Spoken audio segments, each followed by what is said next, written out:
আলাইকুম ওয়া রাহমাতুল্লাহি ওয়া বারাকাতুহু। অনেকে প্রশ্ন করেছেন যে রমজান মাসে রোজা রেখে কোন হিন্দু সনাতন ধর্মের ফ্রেন্ডের বাসায় ইফতার করা যাবে কিনা। প্রিয় ভাই, যে প্রশ্ন করেছে ওনাকে আমি বলতে চাই যে আসলে ইফতারটা আপনি কোথায় করবেন, কোন জায়গায় করবেন, এটা এমন বিষয় না।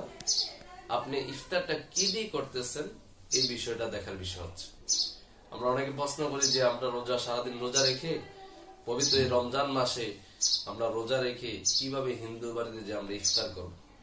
আসলে ইফতারটা যে কোনো জায়গায় আপনি যে ইফতার করতে পারবেন, কিন্তু দেখার বিষয় হচ্ছে আপনি কি দিয়ে ইফতার করছেন।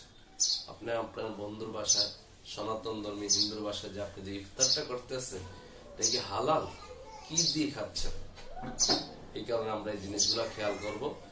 আর আমরা যে অনেক মনে করতেছি যে হিন্দুর বাড়িতে ইফতার করা ঠিক না। রাসূল সাল্লাল্লাহু আলাইহি সাল্লাম হাদিস শরীফে এসেছেন যে রাসূল সাল্লাল্লাহু আলাইহি সাল্লাম অনেকবার ইহুদির বাসায় যে দাওয়াত খেয়েছে। তো প্রিয় ভাই, আপনি ইহুদির বাসায় এবং হিন্দুর বাসায় যে ইফতার করতে পারবেন, তাতে কোনো সমস্যা নেই ইনশাআল্লাহ। আসসালামু আলাইকুম।